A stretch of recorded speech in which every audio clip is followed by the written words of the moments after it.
I need more people to start understanding that some individuals are capable of just being the scum of the earth. Not the murderers, not the unconsensual touchers, not the people we obviously know belong in hell and under the jail. I'm talking more of just regular, degular people who have the capability to be pieces of shit. I get that everyone likes to give people chances. Everybody likes to have that Disney mindset where, oh, I will trust you up until you hurt me. But I need more people to start being just a little bit more skeptical about some human beings, because some human beings are capable of actually being pieces of shit. Prime example, there is a young man named Tyrese Sampson, went to a fair, carnival, whatever you want to call it, got on a ride and fell to his death. And there's been this big back and forth about, oh, he was too fat, he should have never been on the ride. And, oh, this company, they were in the ride because they let him go because he was just too fat and they felt bad for him. And they said that they had the seat properly locked in, but if you see the picture of him, you can clearly see that he's not locked in. 3 minutes now after the 6 o'clock hour. Fox 35 investigates some new cell phone video that shows the moments before a 14-year-old died after falling from a ride at Icon Park. All right, so take a look here behind me. This side angle shows Tyrese Sampson in his seat on the free fall drop tower. You can see in these videos how much higher Sampson's harness is compared to the other riders. The state's accident report says the ride was coming down the tower, and when the magnets engaged, Sampson fell out of his seat, but the harness was still in a down and locked position when that ride stopped. Fox 35 showed the videos to two different experts, and their opinions were similar. I see a patron in an amusement ride, and that over-the-shoulder restraint system is not properly affixed. It should have been a closed circuit, if you will, so where it came all the way down over the shoulders, containing the person and or resting in their lap and at the seat pan. Well, Fox 35 went through the operator's manual as well and find out how the harnesses are checked. Workers pull up the screen, and the green means the seat is locked and good to go. The attendants at the ride that night say they did check Sampson's seat and say it was locked. And you can have this back and forth all you want. You can say it's because he's fat. I'm more so going to lean towards blaming the company because they let him on that ride and then they lied about the seat being locked in when clearly it wasn't. Corey, a SLU professor, says even though investigations into the safety of the Orlando freefall ride remain ongoing, there are at least 3 potential parties that could eventually be held liable in some way for Tyrese Sampson's death: the designer of the ride, the manufacturer, and the ride operator. The 3 or more possible defendants here will all point fingers at each other. There's no question about that.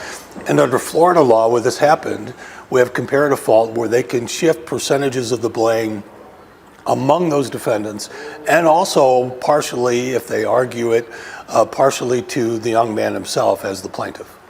According to a report from the Florida Department of Agriculture and Consumer Services, witnesses say Sampson came out of the seat when magnets engaged to slow the freefall ride. News 4 is also learning that the freefall ride that Tyrese Sampson got on was only intended for riders up to 287 pounds, but family has told us Sampson weighed well over 300 pounds. The professor I spoke with says even if weight came into play as a cause for Sampson's fall off the ride, he believes it will be hard for plaintiffs to put an onus on a 14-year-old child, and says the settlement will be a more likely outcome.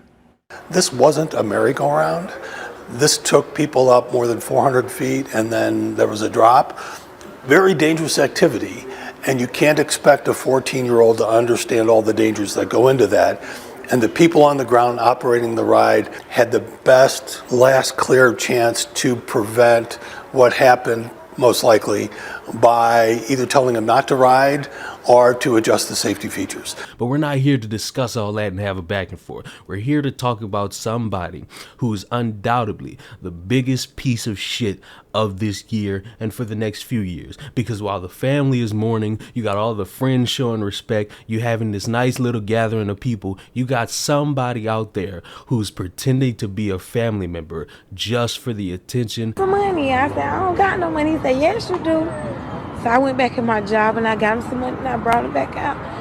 And I said, what you finna do with it? He said, I want to get on the swing on International. I said, okay, ride it twice and ride it for me too. And he called me back about 7 minutes later. He said, they said I'm too big, I can't ride. So I said, go try another one. That's when he came to try the slingshot, and he said they told him he was too big for that. So he said, well, cousin, it's another ride, I'm gonna try it out. I said, okay. And he called me. He said, they let me ride. I can ride. And I said, okay, get on. Didn't know this would be my last time talking to him live. We continue to follow a bizarre breaking development. Eyewitness News has uncovered a woman who is claimed to be a family member and spokesperson for the 14-year-old who fell and died on that ride at Icon Park. Actually has no ties to the family. That's her in the Nike sweatshirt. The woman, who said her name is Shay Johnson, has been claiming she is the cousin of Tyree Sampson. The woman's been holding news conferences, hugging people, collecting petition signatures, and leading a vigil outside the free fall ride, conducting lots of interviews. And now the Orange County Sheriff's Office says Sampson's mother told detectives she doesn't even know who this person who claims to be Shay Johnson is. Attorneys representing the family also told us none of the family members know Johnson. The sheriff's office is not aware of any crimes being committed at this point, like collecting funds. And late tonight, how about this twist? The woman's employer, Flash Dancers Bar in Orlando on Orange Blossom Trail, told us in a statement tonight that they have terminated her employment. The family came out and said they don't know who this is. The authorities might be looking into it. This person apparently got fired from their job. And all I have to say is wow.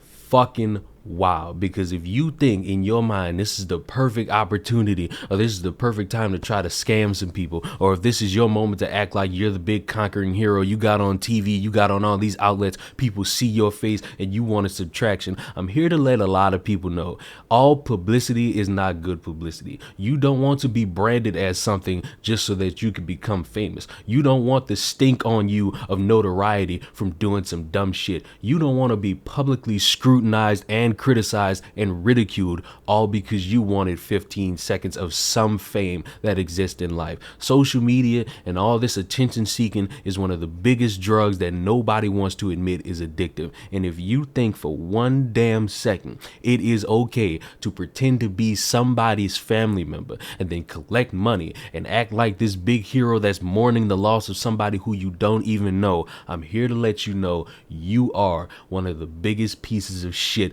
on planet Earth. Nobody should even be trying this, but it's sad that we live in a world that exists where people like doing things like that. People like faking instances where they can get money. People like faking outrage for attention. People like using other people's deaths to put all eyes on them, and that's the saddest shit on planet Earth. I don't know what's wrong with a lot of people, but if you're somebody who thinks like that, or you're hoping for an opportunity like that, or if you're somebody who agrees with what that woman did and you have this weird concept of, oh, it's getting the word out there, when the family, the blood, the people that raised that young man, the people that are mourning that young man are saying they don't know who the fuck that is, you need to check yourself at the door, because nobody under any circumstances should be agreeing or cheering this woman.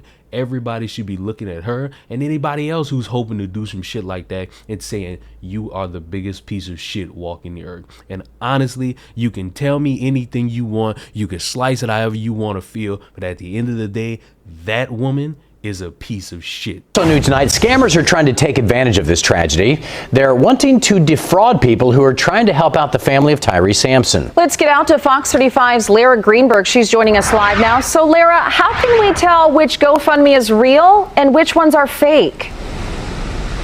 Well, Luann and John, GoFundMe put out a number of things that you can look for to make sure that you're following real accounts. But the family says that they were just scrolling through Facebook when they saw the fake accounts and they knew they were fake right away.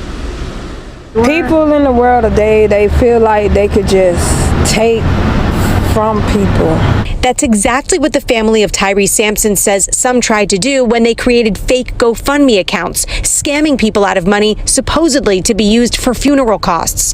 The family says some of the photos used in these pages were not original photos of Tyree Sampson, but appeared to be photoshopped. We trying to be her voice and not have all this fraudulent and all this scamming stuff going on, and with her son's name, with her name. GoFundMe sent Fox 35 a statement saying, in part, our hearts go out to everyone impacted by this tragedy. Immediately following the news reports, our trust and safety team began monitoring the platform and removing any fundraisers not authorized by the family of Tyree Sampson. Anyone who's donated to those pages has since received a refund. Experts say research who you're donating to before donating. We should be very cautious about giving out our credit card number. Certainly anything personal, identifying, we should hold back until we dig a little deeper. GoFundMe says keep an eye out for accounts that break the law, lie about the organizer's identity or their relationship to the recipient of the funds, or post misleading statements. Family says the fakes had simply copied and pasted articles from other websites. If you are not a part of someone's family and you ain't get permission to create a GoFundMe account, do not go on Facebook putting together a GoFundMe account and you didn't get permission from the family. It is a tragedy that no family really wants to deal with. Yes, death comes in unexpected ways, but nobody's really ready for that. And for a parent to bury their own child is one of the saddest things you could really sit there and experience. And to use that and think that it's your time to really try to be the hero is ultimately disgusting. But that's really all I gotta say. Let me know your thoughts in the comment section. I'll see y'all in the next one.